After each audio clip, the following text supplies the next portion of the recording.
In 1961, a team of Italian archaeologists working at an ancient Roman theatre in Israel moved a stone that had been used as a step for hundreds of years. On the underside of that stone, facing the ground, was a Latin inscription. 4 lines carved into limestone, and carved into that stone was a name that changed everything. Pontius Pilate, the man who crucified Jesus. Right there, in stone, confirmed by archaeology. Welcome back to the Empty Tomb channel. Today we are looking at physical evidence, not manuscripts, not historical records written on paper. Actual stone, actual bone, physical objects that have survived 2,000 years and confirm what the New Testament says about the crucifixion of Jesus Christ. Because here is something important to understand. Skeptics can argue about manuscripts. They can debate the reliability of ancient historians. But when you hold a piece of stone in your hand with a name carved into it, there is nothing left to argue about. The physical evidence either says what it says or it does not, and what it says is remarkable. Let's open the case.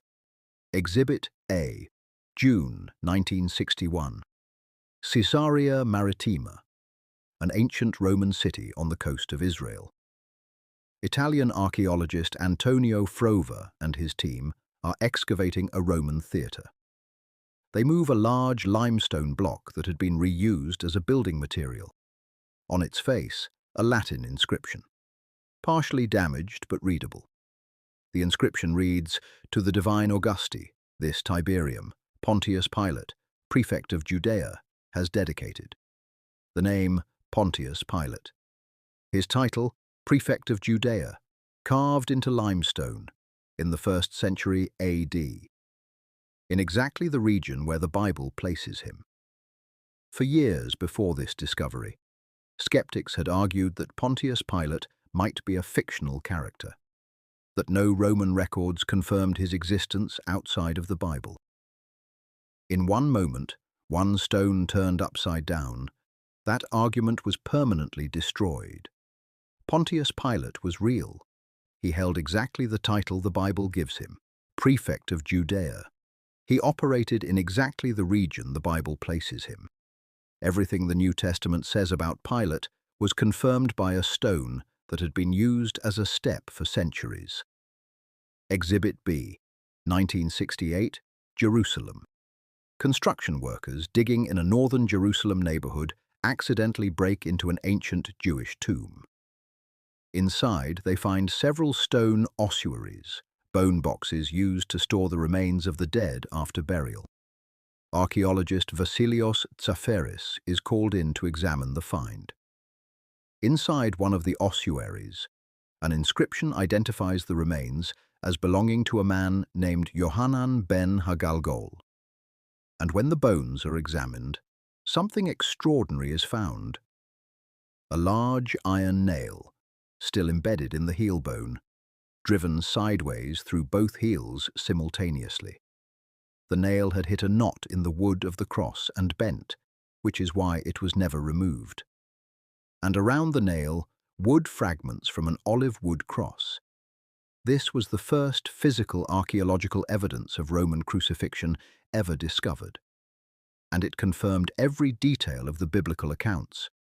The nails through the feet, the wooden cross, the specific physical reality of what crucifixion looked like. It was not a myth, it was not a symbol, it was a brutal physical reality that left marks in bone and iron that survived 2,000 years underground. Exhibit C. The Gospel accounts describe a sign being placed on the cross above Jesus, written in Hebrew, Latin, and Greek, reading "Jesus of Nazareth, King of the Jews." In the Basilica of Santa Croce in Jerusalem in Rome, a wooden panel has been preserved for centuries that is claimed to be a fragment of the actual title board from the cross of Jesus. It contains partial text in Hebrew, Greek, and Latin, written right to left in Hebrew as would be consistent with 1st century practice, and reads in part, "Of Nazareth, King of the Jews." The authenticity of this relic is debated by scholars, and we present it as evidence to examine, not as proven fact. But its existence, and the fact that it was being preserved and venerated in Rome within centuries of the crucifixion, is itself historically significant. And its inscription is consistent with exactly what the New Testament describes. Exhibit D, one of the most studied objects in human history.